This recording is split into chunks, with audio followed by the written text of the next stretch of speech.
What's going on, guys? If you guys are new to the channel, my name is Jules, and today I'm going to show you guys the trunk setup that we're about to put together right now. Also, guys, smash the like button if you like this video and like the trunk setup that we come up with, and subscribe to the channel if you're new, because there's going to be more mods on the way for the GT350 and the SI as well, so stay tuned. But I also wanted to talk to you guys about something. So lately, a lot of people are not fond or do not like the process of bagging the GT350, because I know lately a lot of people have been saying, oh, you're gonna ruin the GT350, the car is perfect. No car is perfect from the factory. No car has the best suspension from the factory. No car has the best paint from the factory. Nothing, of course, is going to be perfect, but of course you can dial it in to get it to be perfect than it was stock. So I would say keep that in mind. So it's definitely going to be a difference. Lately, I don't know if you guys have been watching, a lot of people are bagging their cars nowadays. Of course, even high-end cars like Lamborghinis, Audi Airaids, a lot of people are bagging high-end cars because of course they don't want to bang the car up and mess their car up, but then they also want to have that adjustability of taking the car anywhere they go without damaging the car. So that's why a lot of people are switching over to bags today. So that is the main reason I swapped over to bags on my SI, because I definitely didn't want to be stuck at one ride height, and I want to travel to different places, and I can't get to different places like a gas station where I may need gas or certain places like that. So that's why I went with bags. So of course, if you guys don't know, the Ford Shelby GT comes with a Magnum system. So the Magnum system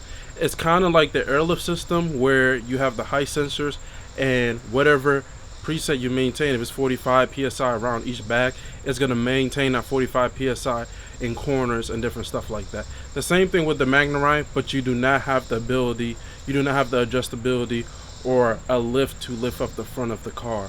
So that is the only problem with the Magnum system. With the airlift performance system, it's basically the same thing, but you get to lift the car up and adjust the car to whatever ride height you want at any time. So it's the same thing. And also, what you have to look at too is the Ford GT has a lift system on there too. So as a lift system where you can air the car all the way up.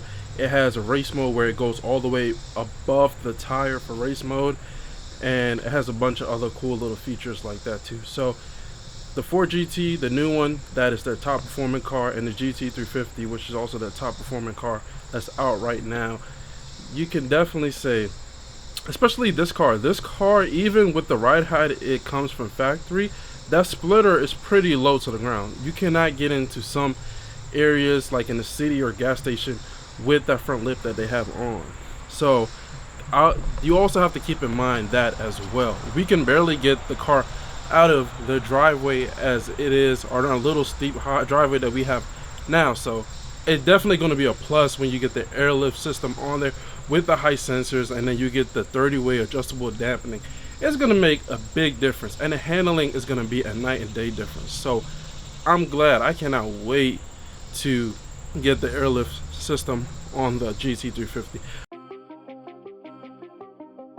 Alright guys, so we're going to be going a different route. So we've been doing some tests since we've been out here, and it's going to look something like this. We were just going to use the isolator kit, but we can't use the isolator kit. We're just going to, which just sucks, but I think it should be fine. Right now we're doing the management part, so compressors are going to look something like this right here, and it's going to be enough room to put the board back on top and cover this part. So right now, let's put in the management part on.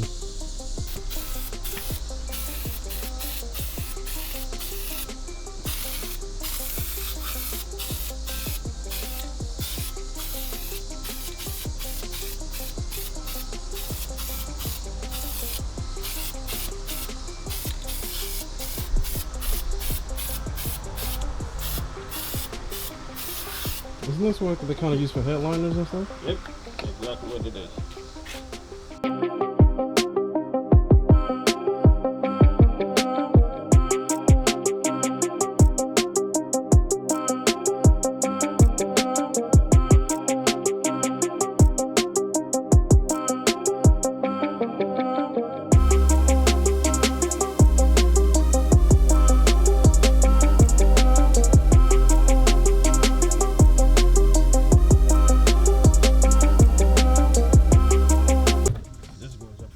This part up there.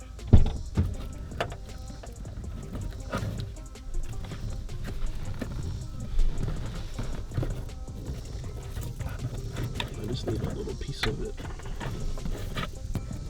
Oh. Yeah, pull. Keep pulling, pull some more, pull. Okay. Alright guys, so I'm gonna show you guys what we did. So basically I wasn't able to film a lot of this stuff. I was trying to get a lot of this stuff done, and we was testing the isolator kits for the compressors and found out we can't use isolator kits, which kind of suck, but it is what it is. It should be fine overall, and I'm gonna show you guys what we did.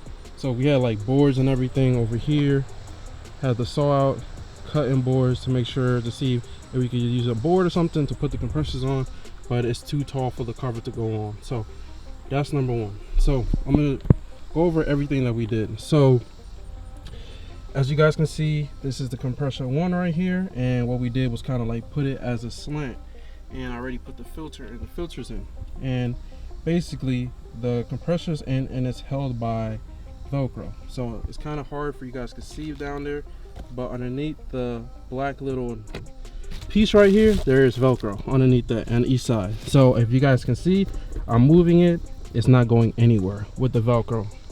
So that is number one. So now we got the black and red wire that we are going to crimp now, that we're working on. We have a few quick disconnects right here, as you guys can see, crimp on quick disconnects, so if anything were to happen, we can just unplug the compressor, pull this compressor out, pop a new one in if anything were to happen. So we want to use those quick disconnects for that, and then the harness is basically running back there, and I'm gonna show you where the harness is. So compressor one, compressor two is right here. So as you guys can see, we have the board right here with the carpet covered on it, and I showed you guys earlier in the other clip where we put the sticky stuff on there so you could cover the board, and then we have the management on top. So the management is right there. Right now the line that's hooked up to the management is for the tank. So the 3/8 that we ran on the side, the big 3/8 we ran over there, come through here, and it goes and hit the water trap. So we put the water trap in, the water trap is sitting right there, and then the water trap goes back to 1/4, and the 1/4 goes right back into the management. So the air going from the tank to the management is all hooked up. That is done. We have the second compressor wire harness right here on this side, and then the original harness that has the inserted right there, whatever that's called, done. So everything to the tank that goes back, all the air that travels that hits the water trap to back to the management, all of that is in. That distributes everything back to the front left, front right, front rear right, all the bags for the car to race the car. That's the air that's going to pump to it. The second thing we did was the compressor. So if you guys look down here, the compressor is actually, the lines to the compressor is actually plugged up. So this one that goes right here is hooked up to that line, as you guys can see, and that's hooked up to the line on the side of the tank. So it's hooked up to that line, and the other one is in all again. So that one on that side up top is hooked up already again. So both compressors are hooked up to the tank. So that is done now. So that is done as well. And the drain tank bolt, which I'm gonna show you guys right now.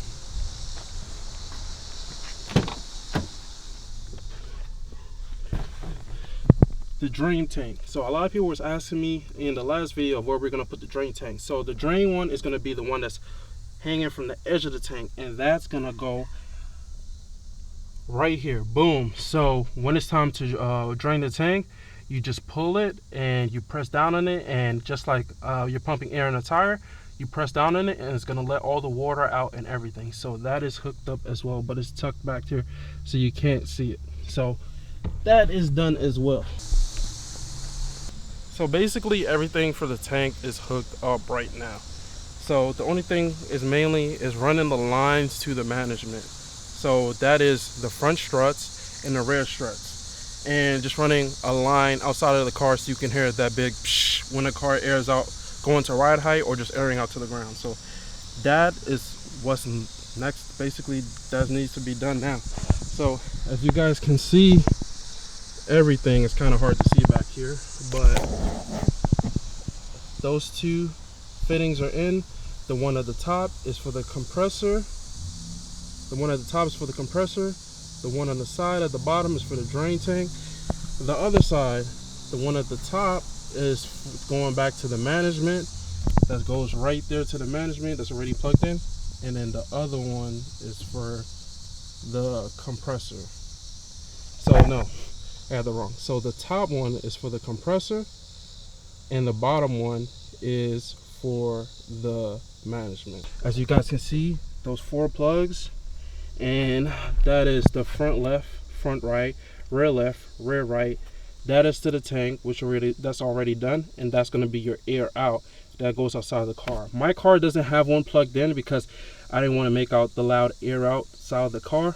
I may put it in if we have extra 1/4 lines out, but of course for the GT350 we are going to run a line outside the car so you can hear the big air out noise. So got a lot of stuff done for the back done today. So mainly it's going to be battery, hooking stuff up to the battery and the front and rear struts, and we are about done, which is pretty dope and an amazing feeling. We got a lot of the back stuff done today, which I'm glad we planned ahead, because you basically when you plan ahead and have everything already set and out already, it's easy to line everything up. So got a lot of the rear done today, which I'm pretty excited about.